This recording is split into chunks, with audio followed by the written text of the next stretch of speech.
Sup everybody, this is Karak with ACG, and as always it's my continuing mission to bring you reviews that aren't 2 minutes long or filled with sponsored bullcrap.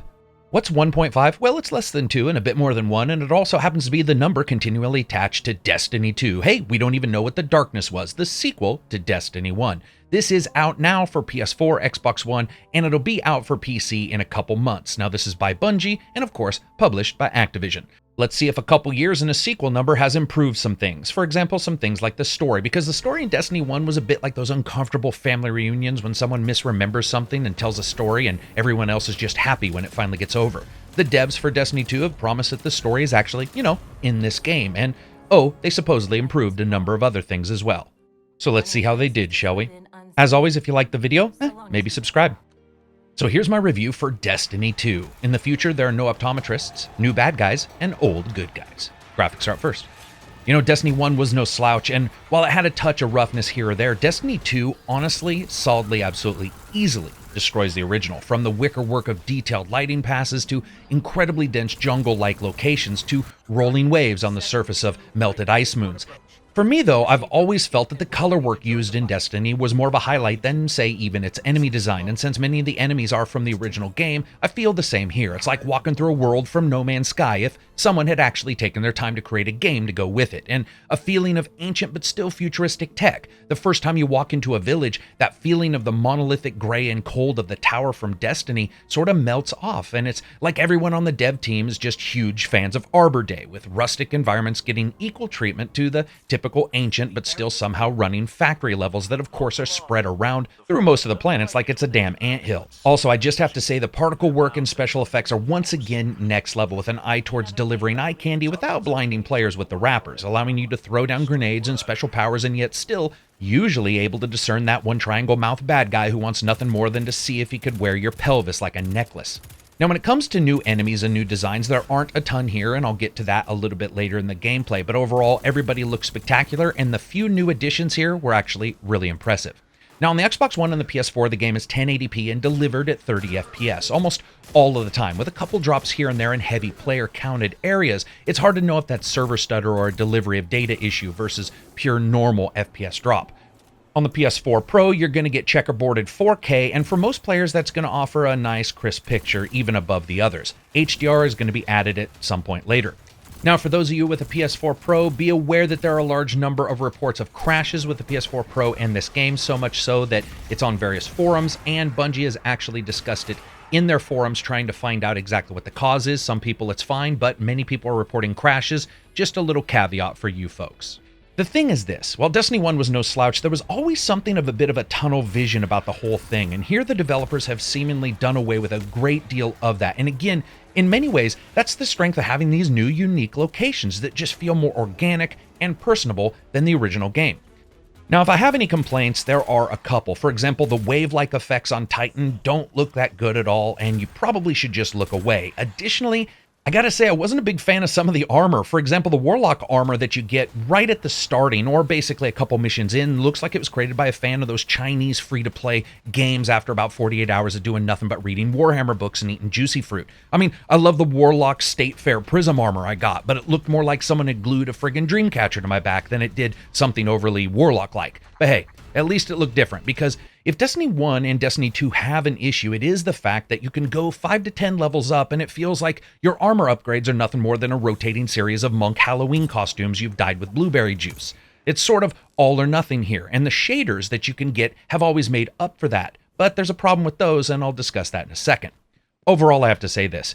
I like the look of Destiny 1. I love the look of Destiny 2. It is fantastic, and while it's got a rough design in some locations or low texture here or there, separating an enemy's atoms with a cosmic A-bomb you somehow torn out of one of your body orifices and lighting your foes on fire with it is not going to get old soon, and it's going to look good while doing it.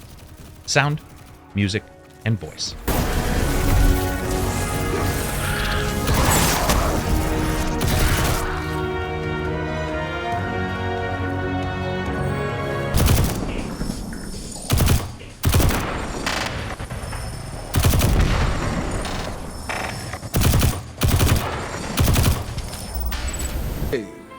I'm reauthorizing strike operations. Strikes will serve as the backbone of our defense against our enemies. You ever figure procrastination is your brain's way of stopping you from making a terrible mistake? Yeah, me too. And you know what? Let's do music first. I think it's important to remember that this composer is different than we had for Destiny 1, and I was not expecting to like this style so much. While I loved many elements of Destiny's music, it's not hard to say it was a bit like Halo is run through a "we don't want to get sued" filter, but in the end it was big orchestra and it had a good feel to it, and while excellently played and written, I would say it was also a little bit safe. Not so with Destiny 2 at all. This thing is really all over the place. One moment, discordant harmonies play out with these odd verbalizations and crunchy distortions. The next moment, it sounds like the composer got the world's most oppressed group of people ever to play some woodwinds and recorded it right before they all celebrated by drinking some Kool-Aid. It's excellent stuff, it's new, it's different, but somehow it still actually feels Destiny, and I think that's because of the combined use of intelligent theme and instrument, meaning that while it strays from the path of the original, it actually feels just like a sequel should. Somewhat the same, but also stunningly different. Voice. You know, it's actually hard to find a problem here, from Gina's Warlock to Lance Riddick's somewhat out-of-control commander, and even to Nathan Fillion's digital homage to Captain Mal Reynolds in Destiny form. It's all actually really well done. We have Nolan North, who's continuing on as the Ghost from Destiny 1, of course after Peter Dinklage was Hulk Hogan from the memory of the original title, and we have a number of additions, and one, without going into spoilers, has simply got to be the dual warriors of Gaul and his second in command. What could have been Destiny plus Warhammer 40,000 equals let's see how much we can emote. Instead, there's a deftness to their delivery that is actually really surprising. These are not the bad guys I expected. For example, later in the story, there's a moment of confusion on one of their parts as the two talk, and the excellent use of cadence, pause, and inflection means that more information actually transpires through that brief interlude than pretty much the entirety of Destiny 1. And of course, that'll bring us to sound. You know, it takes a deft hand not to only deliver information to the gamer, but also to be as accurate as you can. Well, as accurate as grenades that sound like someone walked into a window store and just started kicking the hell out of all the old colonial windows. It's incredibly well done, and if you're in a fire team, people throwing down heavy fire while one's wading in with a sword, it's actually impressive to actually hear your friend retreating and running away around a corner, and that sense of occlusion is defined across the spectrum here. Echo and reverb and various other auditory effects offer an addition to the visuals to really solidify this alien feeling of these places, with massive sprawling echoey complexes shaking and reverberating with each passing guardian's reactions. There's an attention to detail that is at times pretty impressive, like when it comes to weapons. The sounds run the gamut from excellent to just okay, with shotguns having a good, throaty, full-barreled sound that we've noticed some games can't seem to hit right, while some of the auto rifles seem a bit tuned more to sound like something Rambo picked up off one of the enemies he killed in a desert somewhere. To me, my favorite, though, will always be the faster SMGs with their warbled machine gun fire sounding like the world's most pissed off bag of rattlesnakes run through a bass filter. I absolutely love the sound of some of these guns. When it comes down to it, not much more you could ask for, though I would say some of the auto rifles I wasn't a big fan of. And of course, that brings us to gameplay and a bit about the story. And it is easily one of the best stories ever in a first-person shooter.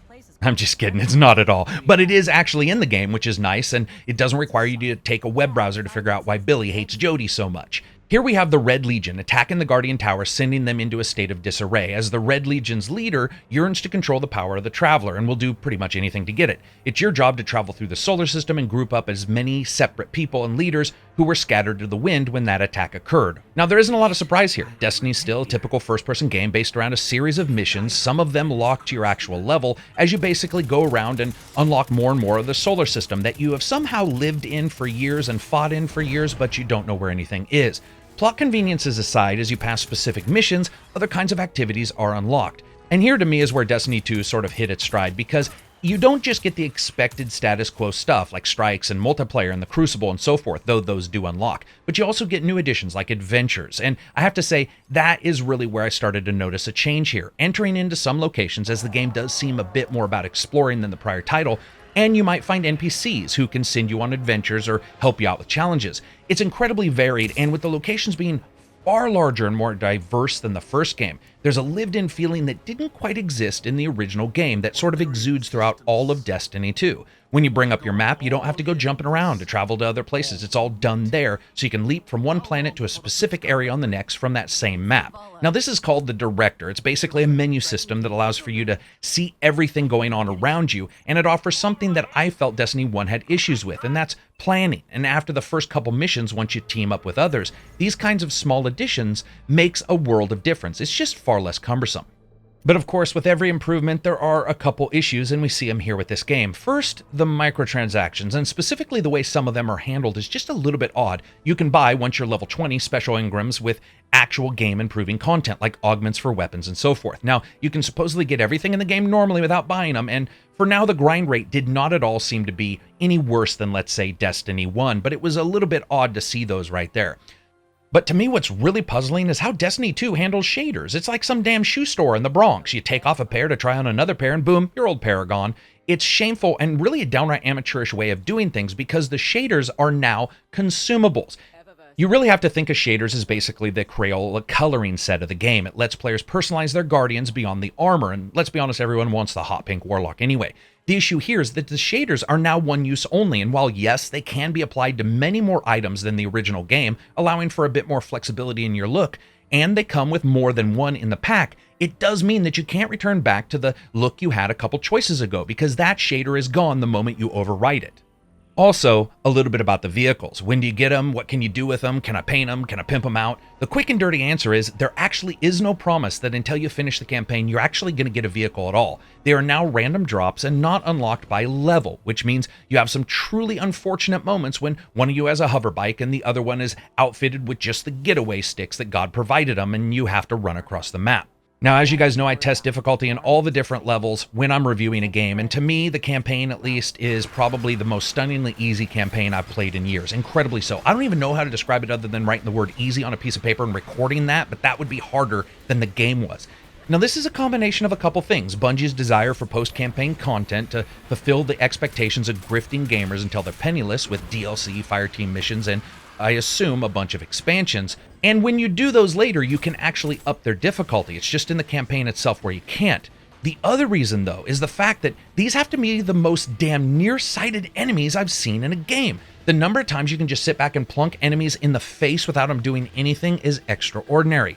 Luckily, many of the engagements are set in locations that you can tell are built around this weakness and understanding that it's there. They aren't really the reach out and touch you kind of locations.